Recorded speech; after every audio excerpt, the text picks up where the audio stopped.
Okay, so here we go, the first hand at the final table, and I had mentioned earlier that I thought there was some spots that had some fatal errors. However, this is one of the hands. We start the final table with just under 10 big blinds, closer to 9.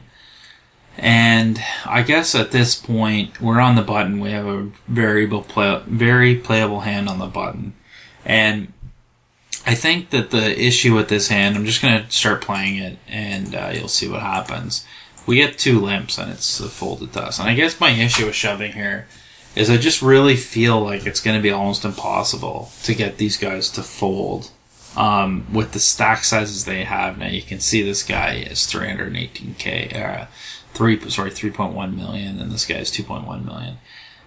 This guy might fold as summon 8 guy, but I just have a feeling that they're not going to be limping with hands worse than you very often. They might have a weaker ace, but that's about it. Now, they could have king, queen, they could have king, jack. I guess those are also possibilities, but in my experience, I think that you're going to see early on at the final table, especially this guy here is going to have a hand he doesn't want to open with, or he's afraid to open with, or he's trapping. And it's really like one of those two things. Now, I'm not trying to say that I don't have an issue with shoving ace-6 into 1 limp. It's not that bad a play. I don't even think it's a bad play. It's probably correct. I have a real issue shoving it into 2 limps, especially at a final table, because I just think the equity for moving up spots is huge. There's a lot of short stacks at the table that I think are going to bust soon. I mean, you got this guy with less than 10 big blinds. I showed some hands this guy played earlier that were just terrible.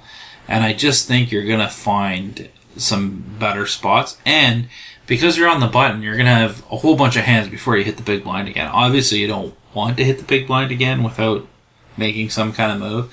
But I'd just rather see someone shove 6-5 offsuit when it's folded to them than ace-6 in a spot like this. Because I just don't think you're going to get these 2 limpers to fold. So you're going to see our hero here shoves and the blinds fold, and you're going to get a call here and a fold. And, you know, the guy has ace-queen. Now, I couldn't remember. I actually thought Mikhail 3088. I remember seeing this hand, obviously. I picked it out, but I honestly thought that Mikhail 3088 had the ace-queen and not this summon guy. Now, we can go on. I could actually go on. I could probably do a whole video on how bad limping with ace-queen is here and how incorrect that is, because it is pretty terrible considering you got 2 short stacks here who might chip into you with weaker, and you got a bigger stack. Obviously, if this guy Mikhail 3-bets you when you raise with ace-queen, you got some issues. But when you've got 3 stacks, the button here and here, the small blind, big blind, all short, to me, it makes a lot of sense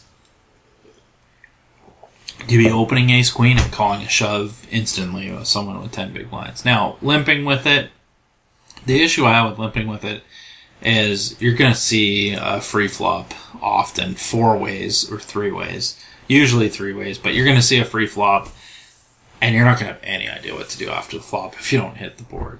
Now, I'm just going to show the board for interesting sake. This is actually, there's some chips covering it, but that's the jack of clubs. So the board comes 9-10 jack of clubs, and the board comes 9-10 jack of clubs, and this guy's queen of clubs, so it actually runs out pretty sick for him.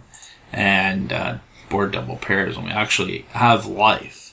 So I'm not going to dwell on this hand forever, and so I'm not going to dwell on this hand forever. It's not going to make a huge difference. But the point is, I just really don't like the shove. We happen to survive, and we happen to chop this pot, and we're really lucky, I think. But I just didn't think it was a good spot